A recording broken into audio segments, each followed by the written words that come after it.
بالله من الشيطان الرجيم. بسم الله الرحمن الرحيم. الحمد لله رب العالمين، وصلى الله على محمد وآله الطاهرين. اللهم صل على محمد وآل محمد. توكلت على الله رب العالمين. ذكرنا وصلنا في الجلسة السابقة وأن توزعني شكرك وتلهمني ذكرك، وأن تلهمني ذكرك. وذكرنا تحدثنا عن الشكر والذكر، ونكمل الآن المسائل الرئيسية في هذا الموضوع نفسه. طبعا أن توزعني شكرك في موجودة في القرآن الكريم بقوله تعالى: ربي اوزعني أن أشكر نعمتك التي أنعمت علي وعلى ذريتك. الإيزاع هو أنه تدعمني وتسندني وتجعلني قادرا على أن أشكرك. وطبعا صعب جدا على الإنسان أن يستطيع شكر الله بآلائه ونعمه كلها. فيقول: رب اوزعني أن أشكر نعمتك التي أنعمت علي وعلى والدي. طبعا تكملتها: وأن أعمل صالحا ترضاه. فربي ساعدني وألهمني وادعمني وقدرني واجعلني قادرا على أن أشكر نعمتك التي أنعمت علي. الإمام أمير المؤمنين صلوات الله عليه يقول: أقل ما يلزمكم لله، أقل شيء ممكن أن تفعلوه لله، أن لا تستعينوا بنعمه على معاصي. يعني الله تبارك وتعالى ممكن أن يعطي للإنسان نعمة فيستغل هذه النعمة في معصيته، كأن يكون يعطيه مالا فيستخدم هذه المال أو هذا المال في معصية الله، كأن يكون ظلم الناس، كأن يكون ركوب المعاصي كذا. فيقول أقل أمير المؤمنين أقل ما يمكن أن تكونوا ملزمين به لله أن لا تستعينوا بنعمه التي يعطيكم إياها على معاصيه وعليكم السلام. أو أن مثلا يعطي الإنسان صحة وقدرة، فهذه الصحة والقدرة يظلم بها الناس. فأمير المؤمنين صلوات الله عليه عندما يصل إلى هذه الفقرة بأن يقول: وأن توزعني شكرك، يعني أن تقدرني على شكرك سواء بالقول أو بالفعل. عن الإمام الباقر صلوات الله عليه يقول: كان رسول الله صلى الله عليه وآله عند عائشة في ليلتها فقالت: يا رسول الله، لم تتعب نفسك وقد غفر الله لك ما تقدم من ذنبك وما تأخر. طبعا الله تبارك وتعالى قال لرسوله في آيات القرآن الكريم بأنه قد غفر له ما تقدم، ليغفر الله لك ما تقدم من ذنبك وما تأخر، الآية عموما. فتقول له: يا رسول الله، لم تتعب نفسك وقد غفر الله ما تقدم لك من ذنبك وما تأخر. فقال: يا عائشة، ألا أكون عبدا شكورا؟ صحيح غفر لي كل ذنوبي، وصحيح أني حتى إذا لم أقم للعبادة ولم أقم للصلاة فأنا مثاب ومغفور لي ذنوبي، لكن ألا أكون عبدا شكورا؟ يقال بأنه شكر المنعم واجب عقلا، أنه أي إنسان يعطي نعمة لإنسان آخر فمن الواجب على الذي يأخذ هذه النعمة أن يشكر المعطي. فقال: ألا أكون عبدا شكورا؟ قال وقيل، طبعا روي كذا: وكان رسول الله صلى الله عليه وآله عندما يقوم فإنما يقوم على أطراف أصابعه للصلاة وليس على أقدامه ليتعب نفسه، حتى نزلت الآية القرآنية التي تقول: طه ما أنزلنا عليك القرآن لتشقى. بعد ذلك طبعا الشكر كما ذكرنا سابقا بأنه فيه جنبتين: الجنبة اللفظية ولهذا يقول: وأن توزعني شكرك، والجنبة القلبية أو العملية الحالية. الجنبة اللفظية بأن تقول الشكر لله، الحمد لله، وهكذا. هسه هاي مرة الجنبة اللفظية تقول الشكر لله وقلبك ساهن ولاهن غير حاضر فلا قيمة لها. وهنالك القضية الأخرى الشكر القلبي، بأن يكون دائما قلبك حاضر في تذكر نعمة الله ومعرفة الله وشكر الله قلبيا وليس لفظيا. فيقول المحقق الطوسي رحمه الله، يقول: أما عمل القلب فالقصد إلى تعظيمه وتحميده وتمجيده والتفكر في صنائعه، يعني صنائع الله وأفعاله وآثار لطفه. يعني أنا هسه من أتذكر أنه نعم الله تبارك وتعالى علي بستر عائلتي، بصحة أولادي، بأنه أنا الآن أكلت إفطار شهر رمضان، وهنالك الكثيرون لم يجدوا إفطارا أصلا ليأكلوه، بل هنالك الكثيرون لا يجدون مسكنا الآن في العالم يأوون إليه. وأنا ولله الحمد كنت جالسا مع عائلتي وأكل وأشرب وآمنا في سربي كما يقال في الرواية. فهذا تذكر هذا الشيء لوحده وشكر لله تبارك وتعالى. فيجب استحضار هذا دائما. طبعا الله تبارك وتعالى في الكتاب المجيد يقول وقليل من عبادي الشكور. ليش؟ يقول لأنه هذول العباد مهما أنعم عليهم فهم لا يتذكرون أن المنعم هو أنا. هم لا يقولون، لا يكفرون بالله كفرا صريحا، لكنهم لا يشكرون الله على هذه النعمة، بل إن بعضهم يقول أنا عملت وأنا فعلت وأنا الذي حصلت على المال وأنا بقوتي وقدرتي استطعت أن أحصل على هذه العائلة وعلى هذا الستر. فلهذا يقول قليل من عبادي الشكور، يقصد قليل من عبادي الذي يشكرون شكرا حقيقيا. فالذي يعتقد أنه كل ما به من نعمة فهي من نفسه وبصورة مستقلة عن الله فهذا يسمى بكفر النعمة، نوع من أنواع الكفر. إذا كنت تعتقد أن ما بك من نعم هي من نفسك ومن مجهودك فاعلم بأن هذا نوع من أنواع الكفر. كثير منا نلتقي فيهم في الشارع وفي المجالس يقول أنا ذهبت وأنا فعلت وأنا بنيت وأنا أتيت، ولا يقول بإذن الله أو بفضل الله. فهذا يعتقد بأنه هو بالاستقلال فعل كل هذه الأفعال فهذه يحاسب عليها. بل يقول ولا تقولن لشيء إني فاعل ذلك غدا إلا أن يشاء الله. أحيانا أنا أستاء من الذي يقول سآتي غدا أو سأفعل غدا أو سأفعل بعد ساعة بدون ذكر أو ذكر المشيئة الإلهية، بدون أن يقول إن شاء الله. فأحيانا أعاتبهم كيف يمكن لك أن تقول سأفعل غدا والله تبارك وتعالى يحول بين المرء وقلبه. الله تبارك وتعالى قادر على أن يبطل هذه الهمة، قادر على أن لا يدعك تتحرك بمقدار أنملة. كيف يمكن أن تقول ممكن أن سآتي غدا، أكيد سأفعل هذه؟ من قال أكيد؟ قل إن شاء الله أو بإذن الله. فالمهم، فالذي يعتقد بأنه يفعل أي فعل بدون مشيئة الله أو بمشيئته وقدرته فليعلم أن هذا نوع من أنواع الكفر. طبعا يقول لئن شكرتم لأزيدنكم ولئن كفرتم إن عذابي لشديد. فمقابل الشكر هو الكفر. فإذا لم تشكر يسمونها بالمفهوم لئن شكرتم لأزيدنكم ولئن لم تشكروا فلن أزيدكم. فلهذا دائما الشكر هو سر أو سبب من أسباب الزيادة في أي شيء، في الصحة، في المال، في الستر، في الأمان، في القوة. كلما شكر الإنسان الله تبارك وتعالى ليعلم الإنسان أنه في اللحظة التي يشكر الله فيها فإن الله تبارك وتعالى يزيده على هذا الشكر. طبعا أحوال الشاكر الذي يشكر الله تقريبا قسمها العلماء إلى ثلاثة. قسم يشكر الله يرى بعظمة الله وقدرته وعظم هذه النعمة التي يعطيها، وهذا يسمى شكر العبد، وهذا طبعا شكر ممدوح أكيد، يعني أنه يرى عظم النعمة، يرى أن الله تبارك وتعالى غير مقصر معه وحاشاه، يرى بأنه لا يستحق هذه النعمة، يقول يا مبتدئا بالنعم قبل استحقاقها، يرى بأن نفسه غير مستحق لهذه النعمة لكن الله تبارك وتعالى يعطيه كل هذه النعم. فهذا نوع من أو حال أو مقام من مقامات الشاكرين اللي هم أنا وأنت وغيرنا. الحال الثاني لا، أن يكون هو محبا لله، فكل ما ينعم الله به عليه يعتبره من باب المحبة، محبة الله، لأنه يقول إن كنتم تحبون الله فاتبعوني يحببكم الله، ويقول عن المؤمنين يحبهم ويحبونه. فإذا أحب الله الإنسان الله تبارك وتعالى فليعلم بأن الله يحبه، وإذا ذكر الله فليعلم بأن الله ذاكره.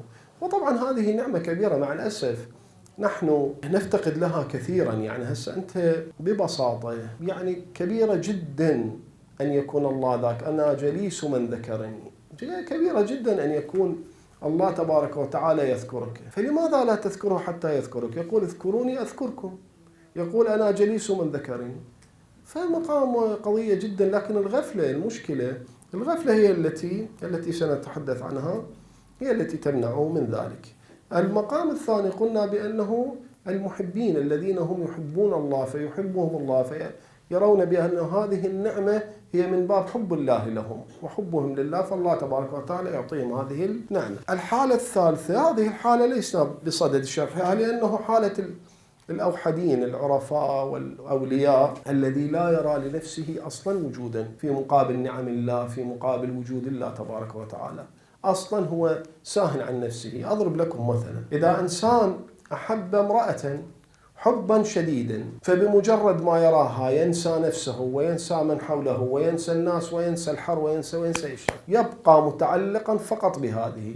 هؤلاء الناس الأولياء قدس الله أسرار الماضين منهم وحفظ الله الباقين، يستغرقون دائما عن الخلق، دائما تراهم نعم هم معك ويتحدثون معك وكذا، لكن قلوبهم كلها مع الله تبارك وتعالى، فلهذا لا يرون أي شيء عدا الله تبارك وتعالى. طبعا الآن التي يمنع والذي يمنع من كل هذا هو الغفلة، والتي سنتحدث عنها في باب الذكر. المهم بعض الأحاديث عن الأئمة صلوات الله عليهم في الشكر، حيث يقول الإمام الصادق صلوات الله عليهم، يقول قال رسول الله صلى الله عليه وآله: الطاعم الشاكر الذي يطعم ويشكر الله له من الأجر كأجر الصائم المحتسب، صائم الذي يريد ثواب الله أو أجر الله. والمعافى الشاكر الذي له صحة وعافية وهو يشكر الله على هذه. طبعا الطاعم الشاكر هو الذي يأكل أو الذي يجد الطعام ويشكر الله، فكأنما له أجر الصائم المحتسب.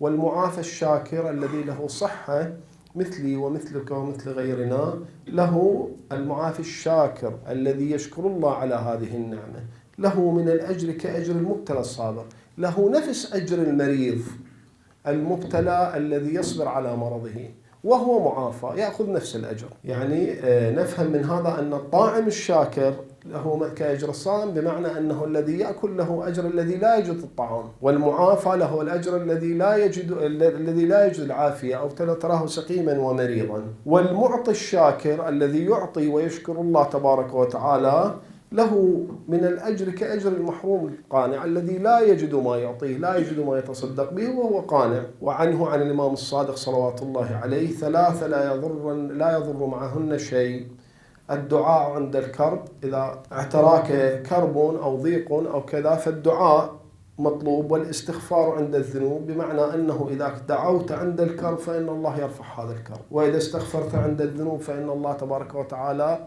يغفر له ذلك الذنب. والشكر عند النعمة، فيجب أنه تكون شاكرا عند كل نعمة. أولا هو هذا طبعا يجب أن تتذكر هذه النعمة حتى تكون شاكر، يجب أن تعرف هذه النعمة. الآن هذا المجلس الذي نحن فيه نعمة من نعم الله، كثير يفتقدون مثل هذه، كثير يتمنون هذه المجالس. نحن عندما نأتي لهذا المجالس، أما أن نكون بعضنا طبعا خجلا أو التزاما أو كذا، مع العلم الكثير من الناس الذين نراهم متقيهم يتمنون مثل هذه المجالس، فهذه نعمة من نعم الله يجب أن نكون شاكرين لها. وعن الإمام الصادق كذلك يقول: أن الرجل منكم ليشرب شربة الماء فيوجب الله له بها الجنة. هسه يشرب ماء تجب له الجنة، شلون هاي؟ ثم قال: أنه لا يأخذ الإناء فيضعه على فيه فيسمي ثم يشرب فينحيه وهو يشتهيه فيحمد الله، ثم يعود فيشرب فينحيه فيحمد الله، ثم يشرب فينحيه فيحمد الله. هذه الشكر لله والحمد لله أوجبت له الجنة، يوجب له الله بها الجنة. الجنة حقيقة الله تبارك وتعالى الجنة فتح أبوابها بسعتها وجعل لها أبواب متعددة. لماذا؟ لكي تستوعب، عليكم السلام، لكي تستوعب أكثر عدد من الناس، لأن الله تبارك وتعالى يريد أن يدخل الناس الجنة، لا يريد أن يدخلهم النار. ولهذا ترى بأنه أبواب الجنة وأسماء الجنان وأبواب الجنان أكثر من جهنم. أصلا أبواب جهنم ضيقة لا يريد أن يدخلها أحد، لكن نحن يسحبنا إلى الجنة ونحن نسحب أنفسنا إلى النار. فيقول بسيطة: تريدون الثواب اشربوا الماء، وكلما تشربون احمدوني فتجب لكم الجنة. قضية مو صعبة يعني، بس هي بيها طبعا تبعات. أنت عندما تشرب الماء وتحمد الله على كل شربة، فإنك هنا تقر أولا بالتوحيد، بتوحيد الله، ثم بنعم الله وآلائه، ثم بعبوديتك لله، ثم بعجزك عن فعل أي شيء بدون إرادة الله. شوف هاي القضية البسيطة تتفرع منها مسائل كثيرة طبعا. وعن حماد بن عثمان قال: خرج أبو عبد الله الإمام الصادق سلام الله عليه من المسجد وقد فقدت دابته. هسه واحد طلع من الجامع باوع سيارته مال، فهو الدابة مالته ما لقاها. قال: لئن ردها الله علي لأشكرن الله حق شكره. هسه الإمام الصادق يقول لأشكرن الله حق شكره، فأنت تنتظر شنو حق شكر الله، شو راح يشكره؟ قال فما لبث أن أتي بها، جابوها. هسه المكافحة ما أدري شنو، المهم جابوها. أي فما لبث أن أتي بها فقال الحمد لله. فقال له قائل جعلت فداك، أليس قلت لأشكرن الله حق شكره؟ قال له شنو الحمد لله؟ أنت مو قلت لأشكرن الله حق شكره؟ فقال أبو عبد الله ألم تسمعني قلت الحمد لله؟ هذا حق شكر الله. الحمد لله من الإمام صلوات الله عليه غير الحمد لله مني ومن غيري. الحمد لله قلت تعني الإقرار بتوحيد الله، الإقرار بالعبودية لله، الإقرار بأن النعم كلها من الله، الإقرار بالعجز أمام قدرة الله. هذه كلمة الحمد لله التي قالها الإمام تعني هذا كله. وعن الإمام الصادق كذا قال من أعطي الشكر أعطي الزيادة، لأن يقول لئن شكرتم لأزيدنكم. فالله قال تريدون قانونا للزيادة بما أنتم فيه، هذا هو الشكر. دائما قول الحمد لله الشكر لله مستحضرين نعم الله عليكم طبعا. فالآن قلنا هذا قال وأن تلهمني وأن توزعني شكرك، ثم قال وأن تلهمني ذكرك. بعد أن تجعلني قادرا على شكرك، الآن أدعوك أن تجعلني أو تلهمني ذكرك. طبعا الآية القرآنية تقول الذين يذكرون الله قياما وقعودا وعلى جنوبهم ويتفكرون في خلق الله في خلق السماوات والأرض ربنا ما خلقت هذا باطلا سبحانك فقنا عذاب النار. يذكرهم هذه الفئة الذين يذكرون الله قياما وقعودا وعلى جنوبهم، هم ما لازم ينسبح ويقولون مثلا الله الله الله الله، لا لا. أقول قلنا الذكر الحالي أنه دائما مستحضرين عظمة الله، دائما مستحضرين مجد الله، دائما مستحضرين قدرة الله في كل حركة وسكن. أمير المؤمنين صلوات الله عليه يقول ما رأيت شيئا إلا رأيت الله قبله وبعده وفيه. لماذا نحن لا نستطيع أن نكون من هؤلاء الذين يذكرون الله قياما وقعودا؟ الحقيقة الغفلة. هسه أنتم تسمعون كثيرا بهذه اللفظة الغفلة الغفلة الغفلة الغفلة، لكن لا يوجد حقيقة تطبيق عملي في حياتنا لهذه اللفظة. تسمعونها من العلماء وفي الكتب وفي الخطب والكذا. الحقيقة الغفلة هي أن لا يكون الله تبارك وتعالى في بالك، بهذا التعبير البسيط. يعني لا مثلا عندما ترى شيئا عظيما تذكر الله تبارك وتعالى، عندما ترى نعمة تقول الحمد لله، يعني لولا أن الله أعطاني هذه ما كنت لأمتلكها. سترا الآن أنت مستور وتمشي بالشارع ولا أحد يعترضك في بعض الأنظمة حتى اللي عشناها، أنت لا تستطيع أن تمشي في الشارع وأنت آمن على نفسك.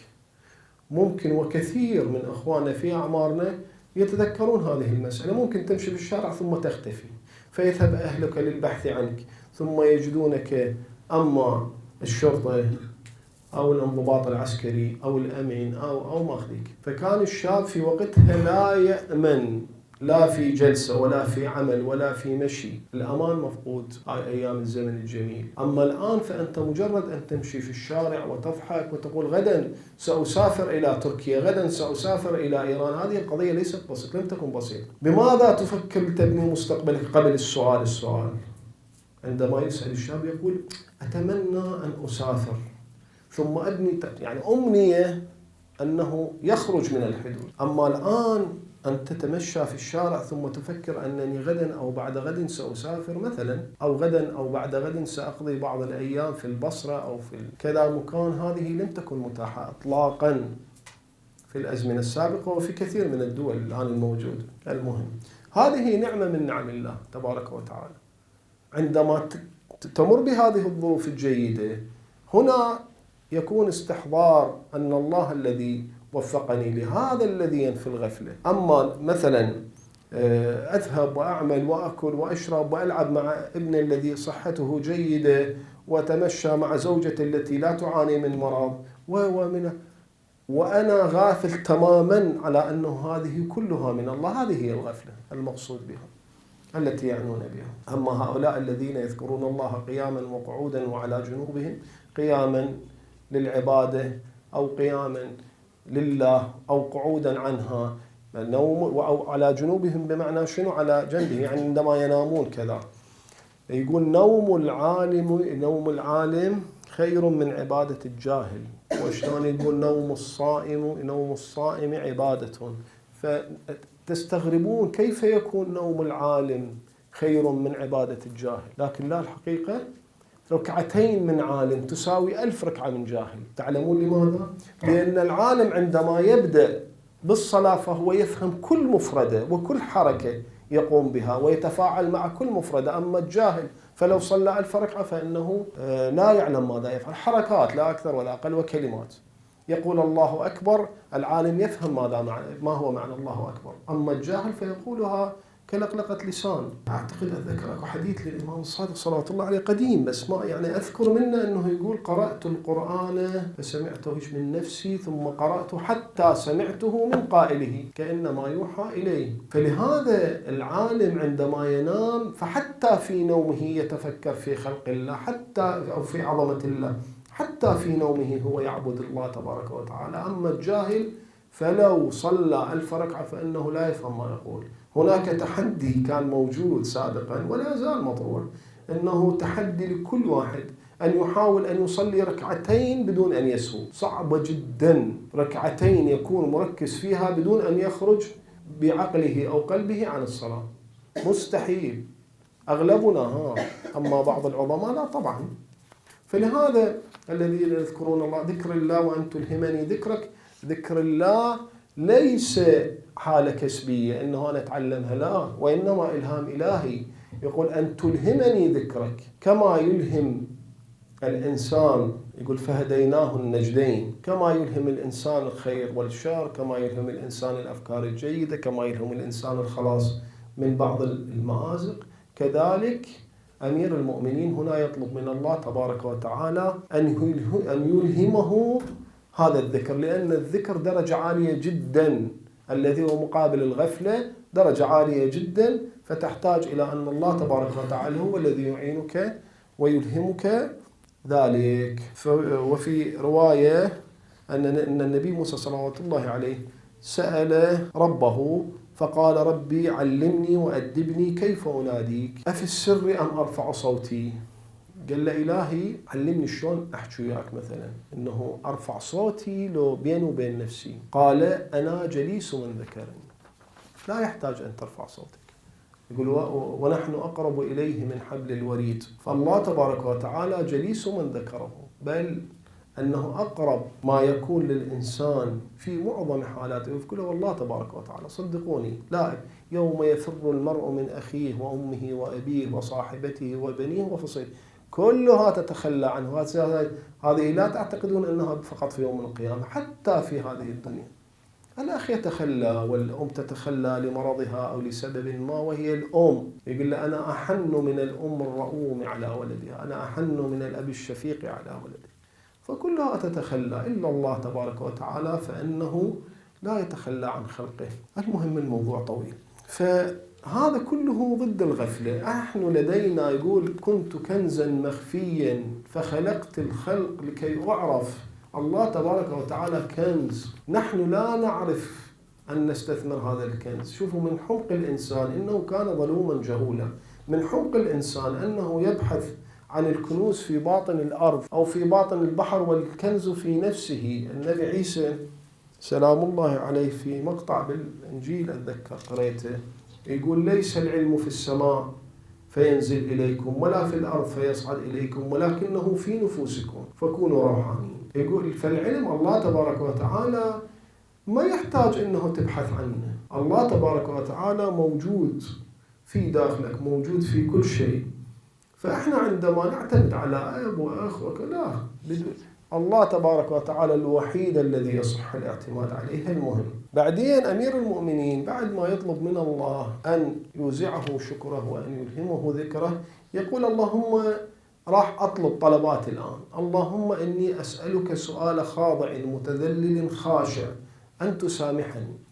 الآن اغفر لي الذنوب التي انتهكتك العصام، سامح. يسأل الله تبارك وتعالى الآن سؤال ايش؟ وصل إلى مرحلة الخضوع والتذلل والخشوع. الفرق بين الخضوع والخشوع غير متفق عليه أصلا. ناس يقولون الخضوع في القول والخشوع في القلب أو في الكذا، وناس يقولون لا، يعني هو يقول وخشعت الأصوات للرحمن، فإذا الخشوع بالصوت، لكن لا، اكو آية قرآنية تقول ولا تخضعن بالقول. فالخضوع والخشوع غير متفق انه هسه هاي، لكن بصورة عامة سؤال خاضع متذلل خاشع، كل هذه الصفات يريد أن يقول أمير المؤمنين صلوات الله عليه إني أسألك سؤال من لا يملك لنفسه ضرا ولا نفعا، خاضع متذلل خاشع أي شيء. فالمراد بالخضوع هو التطامن والمهم. فيقول له إلهي أنا أسألك كل هذه الأسئلة أو التي سأسألك إياها كعبد ليس لي من نفسي ضرا ولا نفعا. لأن الإنسان طبيعته من يريد شغلة دائما المن يلجأ البداية القوت الشخصية، إذا لم تسعفه يلجأ إلى أمواله، إذا لم تسعفه يلجأ إلى نسبه وحسبه وعشيرته وأبيه، إذا لا وهكذا. فيقول مثلا أنا فلان أعطوني كذا، فلا يحصل. يقول طيب سأشتري هذه بالمال، يقولون ليست للبيع، أي قضية. يقول أنا ابن فلان وابن فلان، هم ما يسعفه.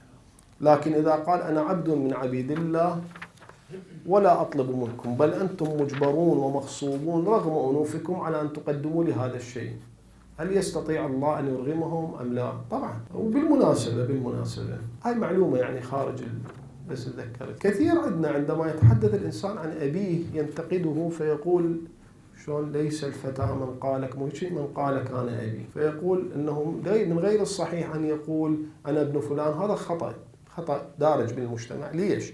لأن الأئمة صلوات الله عليهم طالما قالوا أنا ابن فلان، أو خصوصا زين العابدين صلوات الله عليه في خطبته أمام يزيد قال أنا ابن فلان أنا ابن فلان. فدائما الإنسان الأئمة صلوات الله عليهم يفتخرون بأنسابهم. فمو ليس الفتى من قال كان أبي، لا، أحيانا الفتى من قال كان أبي، أنا ابن علي بن أبي طالب مثلا.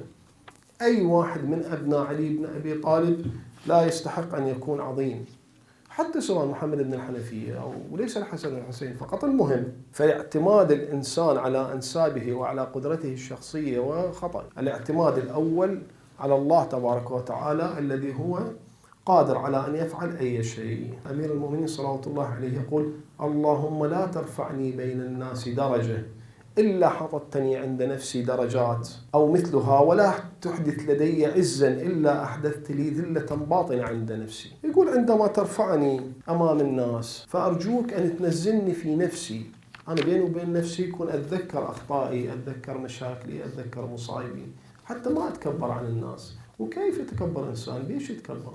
كل إنسان إذا صفن وين نفسه وتكبر على واحد دخل يتذكر أخطائه وخل يعرف بأنه الله تبارك وتعالى مقاييسه تختلف. أنا اليوم أباوع على شخص أشوف نفسي أثقف منه، نعم، بس لعله هو أكثر إيمان مني.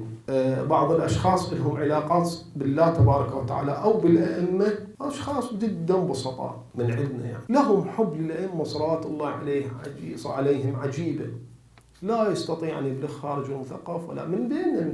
فالإنسان بما يتكبر ما أفهم. بعد ذلك بعد ما يقول إني أسألك سؤال خاضع متذلل، يقول أن تسامحني وترحمني وتجعلني بقسمك راضيا. يطلب بالبداية الرحمة التي تحدثنا عنها في البداية، وطلب القناعة والرضا. وهي هاي مسألة مهمة جدا. يعني من ضمن مشاكل الإنسان بالحياة عدم القناعة بما أعطاه الله. فهاي تسبب المشاكل. ليش؟ لأنه أنت تباوع، ما تباوع على الأدنى منك، تباوع على الأعلى.